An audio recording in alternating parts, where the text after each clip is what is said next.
Guys, welcome to magical doctor mom. तो आज हम बात करने वाले हैं बच्चों के चेहरे पे दिखने वाले वाइट पैचेस के बारे में, सफ़ेद दाग के बारे में। तो हम बात करेंगे वाइट पैचेस क्या होते हैं, ये होने की कॉजेज़ क्या है, ये होने के बाद हमें क्या करना चाहिए, और सबसे इम्पॉर्टेंट ये नॉर्मल वाइट पैचेस है या फिर ये चमड़े पे होने वाले सफ़ेद दाग वाली बीमारी है। तो चलो स्टार्ट करते हैं कि ये वाइट पैचेस होते क्या हैं। तो इसे ये जो नॉर्मल वाइट पैचेस है इसे कहते हैं पिथियराइसिस अल्बा यानी पी अल्बा। ये मोस्टली बच्चों के चेहरे पे दिखने मिलते हैं, पर कभी कभी ये बच्चों के दूसरे बॉडी पार्ट पे भी दिखाई देते हैं। तो ये होने की कॉजेज़ क्या है? तो फर्स्ट है ड्राई स्किन। बच्चों की जब स्किन ड्राई रहती है, उस पर प्रॉपरली मॉइस्चराइज़र यूज़ नहीं करते हैं, या फिर जो बच्चों में डर्मेटाइटिस की प्रॉब्लम होती है और उसे प्रॉपरली ट्रीट नहीं किया जाता है, तो बच्चों को ड्राई स्किन की वजह से ये वाइट पैचेस गिरते हैं। ये फर्स्ट कॉज है। सेकेंड कॉज है मेलेजिया फंगस। इसमें जो मेलेज्मा प्रोड्यूस करने वाले सेल्स होते हैं वो काम करना कम कर देता है। इसकी वजह से पिगमेंटेशन होके ये वाइट पैचेस बॉडी के ऊपर दिखने स्टार्ट होते हैं। ये सेकेंड कॉज है। थर्ड कॉज है सन एक्सपोजर।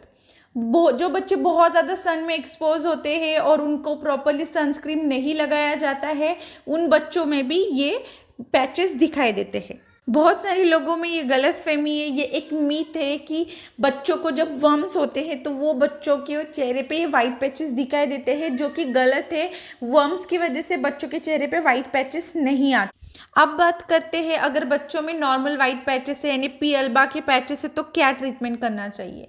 तो फर्स्ट है बच्चों को प्रॉपर मॉइस्चराइज़र यूज़ करना चाहिए, क्योंकि ड्राई स्किन की वजह से होता है। अगर बच्चों को डर्मेटाइटिस की प्रॉब्लम है तो आपको डर्मेटोलॉजिस्ट के पास जाके एक प्रॉपर ट्रीटमेंट कराना इम्पॉर्टेंट है। सेकेंड, अगर आपका बच्चा बहुत ज़्यादा धूप में खेलता है, उसका सन एक्सपोजर बहुत ज़्यादा है, तो आपको एक अच्छी सनस्क्रीन यूज़ करना इम्पॉर्टेंट है। वो यूज़ करने से भी आपके बच्चों के वाइट पैचेस दिखना कम हो जाएंगे। बहुत सारे पेरेंट्स बच्चों की स्किन के ऊपर बहुत ही ज़्यादा परफ्यूम सेंटेड वाले सोप, बॉडी जेल यूज़ करते हैं। वो नहीं यूज़ करना चाहिए। बहुत ज़्यादा परफ्यूम वाले, खुशबू वाले जो प्रोडक्ट होते हैं बच्चों की स्किन के लिए अच्छे नहीं होते हैं। तो माइल्ड सोप आता है या माइल्ड बॉडी वॉश आता है बच्चों के लिए, वही यूज़ करना चाहिए। और अगर ये नॉर्मल पी अल्बा है तो बहुत ज़्यादा वरीड होने की ज़रूरत नहीं है। ये विद इन 15 to 20 डेज अपने आप कम हो जाता है। ये सेल्फ लिमिटिंग डिसीज़ है। अगर फिर भी ये ठीक नहीं हो रहा है तो इसकी एक प्रॉपर ट्रीटमेंट भी है। आप चाहे तो आपके कोई भी पेडियाट्रिक डॉक्टर के पास जाके वो भी करा सकते हो, क्योंकि प्रॉपर एग्जामिन करने के बाद ही सारी चीज़ें डिसाइड होती है। इसके लिए हर चीज़ ऑनलाइन नहीं बताई जाती। अब सबसे इम्पॉर्टेंट हम डिस्कस करेंगे कि ये नॉर्मल पी अल्बा है या सफ़ेद दाग वाली चमड़ी की बीमारी है, इसमें कैसे क्या डिफ्रेंशिएट करें, आपको कैसे पता चलेगा कि ये नॉर्मल है या फिर ये विटिलिगो है, तो उसके बारे में डिस्कस करते हैं। तो फर्स्ट, जो पी अल्बा रहता है उसके जो वाइट पैचेस रहते हैं वो बहुत ज़्यादा क्लियरली विजिबल नहीं होते। वो बच्चे के बहुत पास में होगे तो ही आपको वो पैचेस दिखाई देंगे।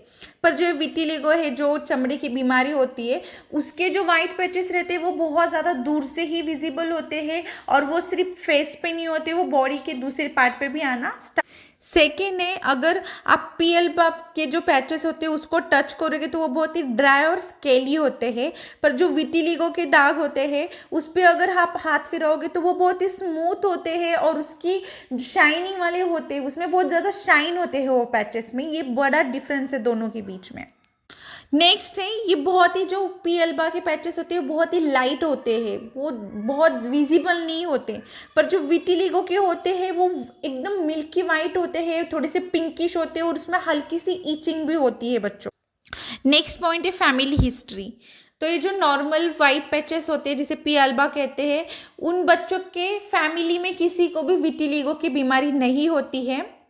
पर अगर आपके बच्चों को वाइट पैचेस आ रहे हैं और आपकी फैमिली हिस्ट्री है, किसी को पहले विटिलिगो है, तो ये विटिलिगो हो सकता है और आपको ये जाके चेक कराना ज़रूरी है। तो अब बात करते हैं कि आपको कब कंसर्न होना चाहिए वाइट पैचेस को लेके, कि ये वाइट पैचेस नॉर्मल नहीं है और ये कुछ और है। तो जब बच्चों के ये वाइट पैचेस की साइज बढ़ती जाती है, पहले एक जगह पे आए अब दूसरे जगह पे आए, या फिर जो पहले की साइज है वो कम नहीं हो रही है 1 महीने के अंदर और वो बढ़ती जा रही है, तो ये एक रीजन है कि आपको जाके डॉक्टर को मिलना पड़ेगा। सेकेंड है, बच्चों को वहाँ पे ईचिंग होना स्टार्ट हो जाती है। जो नॉर्मल पी एल्बो होता है उसमें ना ही बच्चों की पैचेस की साइज बहुत ज़्यादा बढ़ती है और ना ही बच्चों को ईचिंग होती है। तो अगर बच्चों की साइज बढ़ रही है पैचेस की और उसमें ईचिंग हो रही है तो आपको जाके डॉक्टर को बताना पड़ेगा। थर्ड है, जो नॉर्मल अल्बा के पैचेस होते हैं उसमें रेडनेस नहीं होता है, उसमें जख्म वगैरह नहीं होते। अगर उसमें जख्म हो रहा है, रेडनेस दिख रहा है, तो ये विटिलिगो हो सकता है और आपको जाके डॉक्टर को बताना इम्पोर्टेंट है। आपको मेरा वीडियो कैसे लगा ये कमेंट बॉक्स में जाके मुझे ज़रूर बताइए। तो प्लीज़ मेरे चैनल को लाइक कीजिए, शेयर कीजिए, सब्सक्राइब कीजिए और बेल नोटिफिकेशन को जाके क्लिक कीजिए ताकि न्यू वीडियोस आने पे आपको पता चले। Have a good day. Thank you for watching.